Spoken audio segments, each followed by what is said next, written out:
Today we are going to be making my all-time favorite, tacos al pastor, but we are going to be making it with chicken. So we're going to go ahead and start with the marinade. Get your frying pan at about medium heat and then toast your onions and garlic skin on until they're about soft. Deseed your guajillo, ancho, and chile de arbol, and then toast them ever so slightly. You're going to want to add water to cover and then boil till the chilies are soft. This should take about 10 to 15 minutes. In a blender, put 1 ounce of achiote paste, 1/4 cup pineapple juice, 1/4 cup of white vinegar, apple cider vinegar will do, 1 teaspoon of Mexican oregano, half teaspoon of ground cumin, 1/4 teaspoon of ground black pepper, and 2 cloves and 2 cinnamon sticks, 1 1/4 teaspoon of salt. You could always adjust as you go along. In my recipe, I add a touch of soy sauce and a little bit of brown sugar.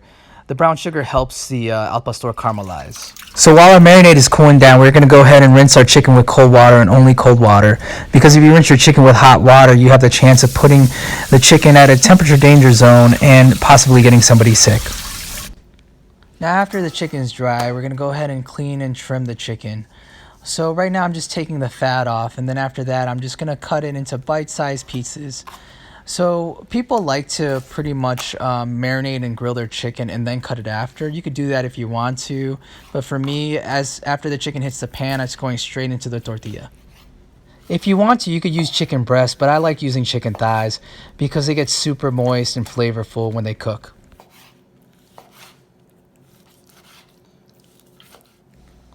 Now after all your chicken's cut, it's time to marinate the al pastor. Now notice I'm folding my marinade into the chicken and not the other way around. And I'm adding little by little. That way, if I have some extra marinade, it's not cross-contaminated with chicken. I'm able to marinate pork shoulder or maybe a little bit of ribs. Just able to do something else. But I coat it evenly and, make sure it's not oversaturated with marinade and not swimming in it. After your al pastor is thoroughly coated, go ahead and wrap it and put it in the fridge for about 24 hours and just let it marinate. If you want to cook it before then, go ahead and do so, but it tastes better when it marinates. So while you're marinating your al pastor, it's a perfect time to go ahead and do your garnishes and your sauces. So as you can see, I like to make sure that I rinse my cilantro very well and all my vegetables. So I wanted to take the time to show you this little restaurant trick. Using a Japanese mandolin, you could go ahead and shave your onions really fine and really thin, and this works really good in other dishes as well.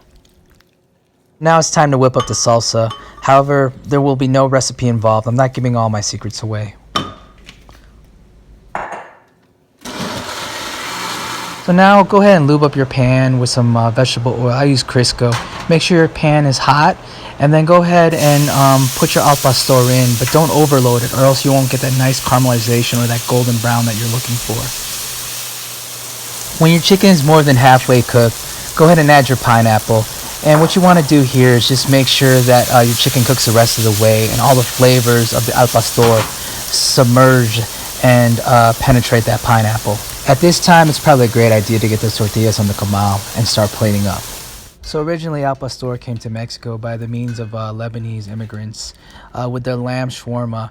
And then Mexicans adopted this style of cooking on the trompo, which pretty much is you layer the pork piece by piece, and in between you put onions, and then until you have it all the way up and it spins, and it's pretty much grilled by fire. I mean, not everybody has a trompo just laying around in the garage ready to make al pastor or shawarma. I mean, like all great chefs, you have to be able to adapt. And for example, al pastor is usually made with pork shoulder or pork. Over here, I'm using chicken because I like to incorporate chicken in my diet. Thank you for watching my chicken al pastor recipe. If you have any questions or comments, please leave them below and hit that subscribe button.